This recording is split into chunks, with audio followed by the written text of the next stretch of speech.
Graça e paz, irmãs, graça e paz. Você, irmão, irmã, que vai estar assistindo esse vídeo.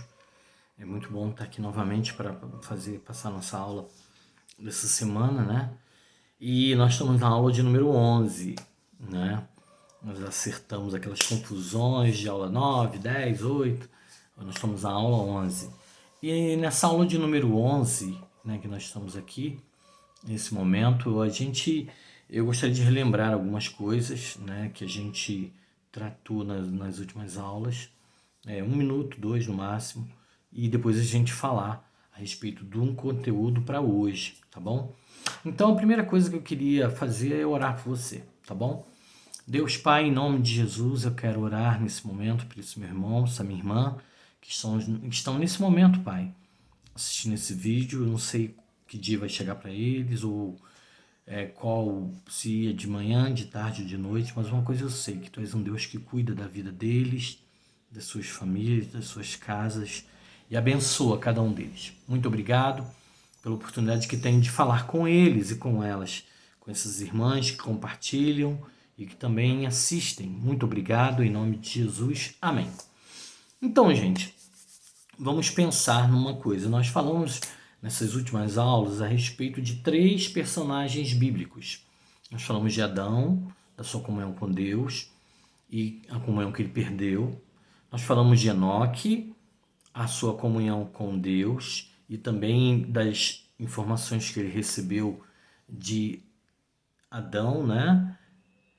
Aquela situação toda. Se você tem dúvida, assiste as aulas, as 2 últimas aulas, que você vai entender. As 3 últimas aulas, né? Cada uma tem 15 minutos, bota lá numa velocidade de 1,5, pronto.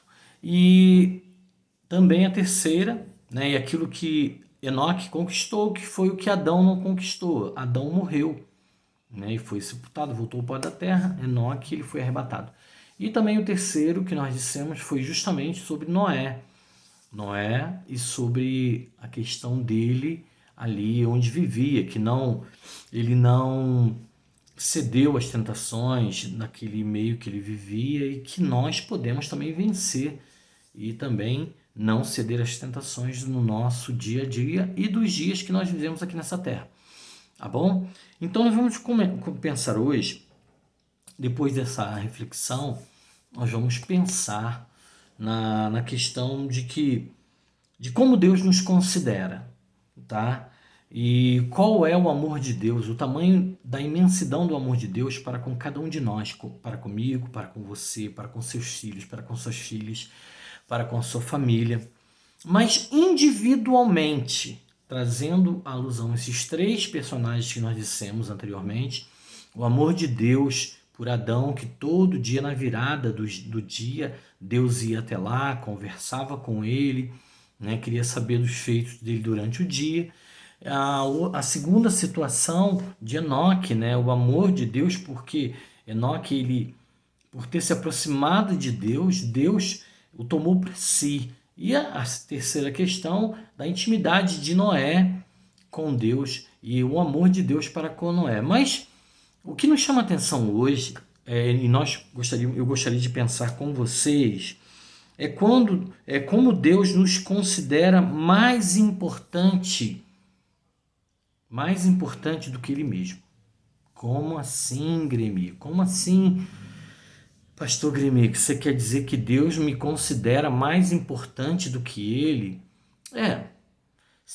A grosso modo, se a gente for pensar, né? Se a gente for pensar, a gente vai falar assim, poxa, isso é uma heresia. Como é que o Deus Todo-Poderoso, Criador dos céus e da terra, Criador do universo, que deu nome a todas as estrelas e colocou cada uma delas no seu devido lugar, e as galáxias, tudo isso, o Sol, a Terra, na devida proporção, né, de ângulo para que recebesse o Sol, a iluminação do Sol, a Lua, numa determinada posição para que as marés viessem de acordo com o que era necessário para a Terra. Como esse Deus Todo-Poderoso, Criador de tudo isso, pode se considerar mais importante, te considerar mais importante que Ele mesmo? Como?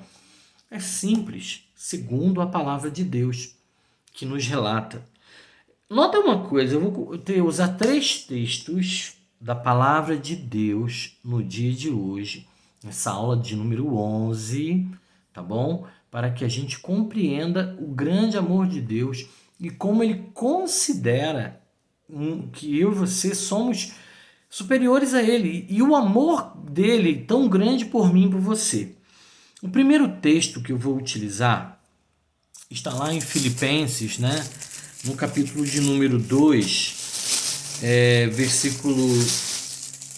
capítulo de número 2, versículo 3. Eu vou abrir a Bíblia, por quê? Porque eu coloquei aqui só parte do versículo, tá? Eu não coloquei o versículo completo, mas eu gostaria de colocar o versículo completo, ler o versículo completo para você. Olha o que diz aqui, o que o Senhor, né, disse na sua palavra para nós. Olha o que ele diz: nada façais por contenda ou por vanglória, mas por humildade, e cada um considere os outros superiores a si mesmo. Gente, eu tinha escrito apenas a primeira parte, que diz assim: nada façam por ambição egoísta, né, ou por contenda egoísta. Eu tinha escrito apenas essa parte, mas o versículo diz que nada nós devemos fazer por contenda, né, e considerar os outros superiores a nós.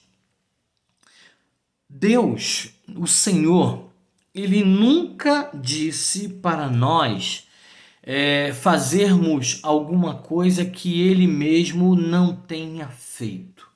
Pensa nisso. Quando ele diz no texto, nada façam por ambição egoísta, Deus fez tudo por amor de cada um de nós. Ele deu o seu próprio Filho por amor de nós. E ele fez sempre todas as coisas de forma, não por ambição egoísta, ou porque ele queria, né, em si ser melhor do que nós. Ele sempre fez as coisas de forma que eu e você pudéssemos ser privilegiados. E se ele determina que eu e você não venhamos a fazer nada de forma egoísta, por contenda, e considerar os outros maiores do que nós, é porque ele já fez. E tem um segundo texto agora que eu queria que você e eu entendêssemos para a gente compreender melhor o que Deus fez por nós. Então, Deus espera que tenhamos o mesmo sentimento, o mesmo comportamento que ele teria. Muitas das vezes, muitos lares, muitas casas, muitas famílias, muitos pais se decepcionam com seus filhos, mas se decepcionam porque eles muitas das vezes cobram dos filhos o que eles não realizam. Eles não se dão a ponto de que os filhos observem neles algo, né, e alguém que realmente mereça o comportamento que eles mesmos exigem. Então, muitos pais, muitas famílias têm problemas por causa disso com os filhos. Os pais é a mesma coisa, o caminho. Deus diz que ele é o caminho e que nós devemos andar nesse caminho. Deus diz que nós precisamos meditar na sua lei. Josué, capítulo de 1, versículo 9, diz assim: antes, pois, medita nesse livro, dia e noite, para que te vá bem, né? Para que te vá bem e que você tenha aquilo que você precisa. Josué 1,9. Vamos lá. Diz assim. Josué 1,9. Eu não estava aqui no que eu escrevi, né? Então não tem como. Eu tenho que ir aqui direto na Bíblia para a gente falar corretamente. Diz assim, Josué 1,9. Olha. Não, vamos no 8. Não se aparte da tua boca o livro desta lei, antes medita nele dia e noite, para que tenhas cuidado de fazer conforme tudo quanto nele está escrito, porque então farás prosperar o teu caminho e então prudentemente te conduzirás. Versículo 9. Não te mandei eu? Esforça-te, tem bom ânimo, não pasme nem te espantes, porque o Senhor teu Deus é contigo por onde quer que andares. Ou seja, é no versículo 8 que está escrito isso, né? Que Deus determina que a gente medite num livro dele, na palavra, na escritura, dia e noite. Então é essa situação. Então, às vezes os pais querem que os filhos sejam evangélicos, sejam crentes, leiam a Bíblia, mas eles não leem. Eu cobro dos meus filhos para que eles leiam a Bíblia. Cobro também da minha família que leiam a Bíblia. Sabe por quê? Porque eu faço. E é necessário que a gente entenda isso, tá bom? Então esse é o primeiro versículo que diz que o Senhor não faria nada por nós, não faria nada se antes ele não tivesse feito. E ele só fez porque ele nos ama, mais do que ele mesmo. Quer ver o segundo versículo? 2 Pedro capítulo 2, versículo 24, diz o seguinte: ele mesmo levou em seu corpo os nossos pecados sobre o madeiro, a fim de que morrêssemos para os nossos pecados e vivêssemos para a justiça. Por suas feridas vocês foram curados. Então olha só, quem morreu por nós na cruz? Foi você? Fui eu? Não, foi Cristo. Então, olha, gente, ele se entregou por você e por mim na cruz do Calvário. Ele se entregou. Então, se ele se entregou, ele ama a nós, me ama, te ama, nos ama muito mais do que a ele mesmo. Senão, ele não teria feito isso. E ele fez isso para que eu e você morrêssemos para o pecado e vivêssemos para a sua justiça, para que pelas pisaduras dele, pelas feridas deles, nós fôssemos curados, fôssemos libertos do pecado. Entendeu? Então, o segundo texto que diz que Deus nos ama muito mais do que ele é esse aqui. Ele se entregou a si mesmo por amor de cada um de nós. E olha o terceiro texto. O terceiro texto está em Romanos capítulo 12, versículo 10, que diz assim: dediquem-se uns aos outros em amor fraternal. Prefiram dar honra aos outros mais do que a si próprios. Olha, Deus entregou o seu próprio filho. Diz o texto de João 3,16, o texto áureo da Bíblia. Porque Deus amou o mundo de tal maneira que deu o seu único filho, o seu filho unigênito, para que todo aquele que nele crê não pereça, mas tenha vida eterna. Se Deus deu aquilo que ele tinha de mais importante para ele, o seu filho unigênito, para que todo aquele que nele crê não pereça, mas tenha vida eterna, então ele deu a si mesmo por nós. Ele te ama muito mais do que a ele mesmo. E eu vou dizer mais para você, se você não valesse para Deus o mesmo valor que Cristo tem para ele, ele não teria dado Cristo por você e por mim. E por último, olha o que diz um texto aqui, em Romanos 8, 29. O Senhor, ele disse: não sou eu o primogênito entre muitos irmãos? Jesus dizendo que ele é o primogênito entre muitos irmãos, ele é o primeiro, então ele é o mais importante, ele é mais importante do que eu e que você para Deus. E Deus deu o seu único filho. E o texto de João 3,17 diz: porque Deus enviou o seu filho ao mundo, não para condenar o mundo, mas para que todo mundo fosse salvo por ele.